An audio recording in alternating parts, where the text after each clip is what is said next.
Assalamu alaikum, karibuni Farwat Kitchen. Leo nawaletea mapishi ya keki ya limau. Zipo aina nyingine za keki hapa kwenye channel yangu. Link ya hizo keki nitawekea kwenye description box. Kwa hiyo mahitaji ya kutayarisha keki hii ni kama yafuatayo. Niko na sukari robo, blue band robo, unga wa ngano robo au unaweza ukatumia self raising, mayai masita, ganda la limau ambalo kwamba nimeligrate. Yani limau nimegrate kule juu lile ganda lake, kijiko kimoja cha chai, maji ya limau vijiko 4 vya mezani na baking powder kijiko kimoja cha mezani, lakini kisijae sana.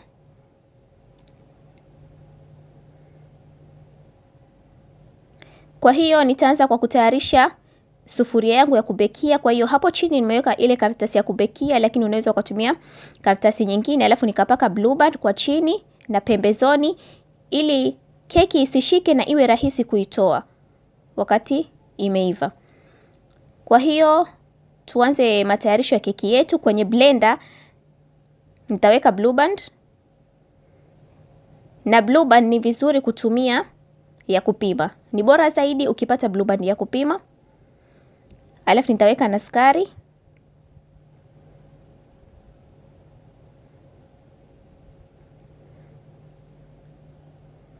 na mayai.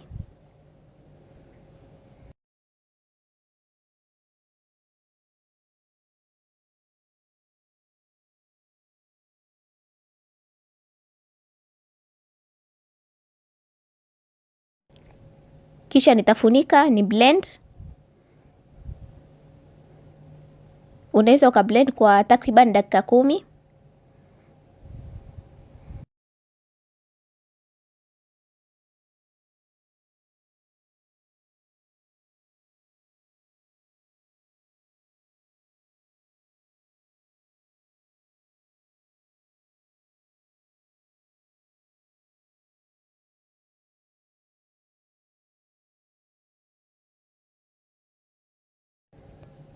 Na baada ya hapo nitamimina mchanganyiko kwenye bakuli.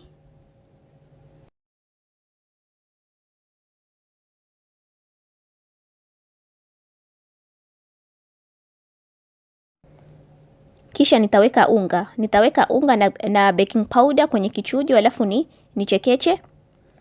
Hapo nilijisahau nikawa naweka unga moja kwa moja, lakini ni vizuri zaidi uweke kwa mafungu. Ugawanye unga kama mafungu 3 hivi au 4, ili uweke kidogo kidogo ili iwe rahisi kuchanganya na unga usifanye mavumbo.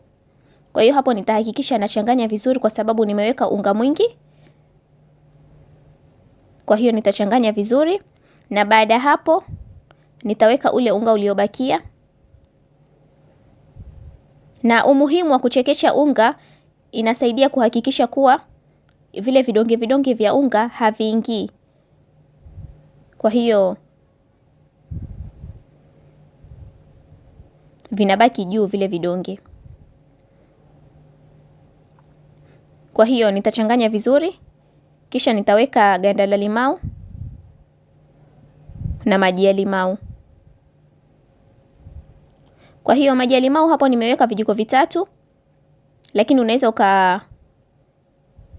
ukaongezea ukaweka 4, ama ukaweka lile limau moja ukakamua maji ukaweka maji yote ya limau moja. Kwa hiyo nitachanganya vizuri, kisha nitamimina huu mchanganyiko kwenye sufuria tayari kubake. Na sikuwaelezea hapo mwanzoni, kabla ya kutayarisha haya mambo yote, hakikisha kwanza unawasha jiko. Unawasha jiko lako likiendelea kushika polepole, huku unaendelea na matayarisho ya keki.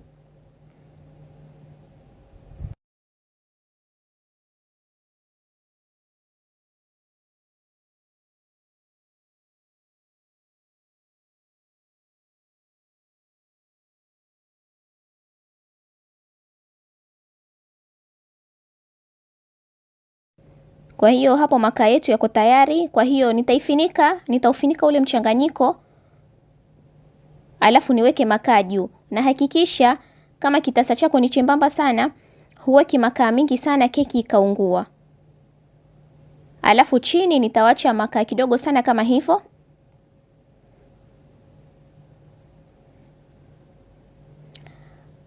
Na keki yetu ndo kama hivyo mnavyoiona inaendelea kuiva. Kwa hiyo kama nilivyotangulia kusema, hakikisha kama kitasa chako ni chembamba sana, huweki makaa mengi juu. Unaweka makaa ya kiasi ili keki yako isiungue. Na baada ya kila dakika uangalie keki yako inaendelea vipi. Alafu utabake kwa takriban dakika 30 hivi mpaka 45. Alafu utaweka kijiti ndani. Kama kikitoka kiko kikavu, basi keki yako iko tayari. Kwa hiyo keki yetu hapo iko tayari kama mnavyoona. Ni laini sana kama mnavyoiona. Asanteni sana kwa kuangalia video yangu. Tafadhali msisahau kusubscribe na kunifollow Instagram @farwatkitchen.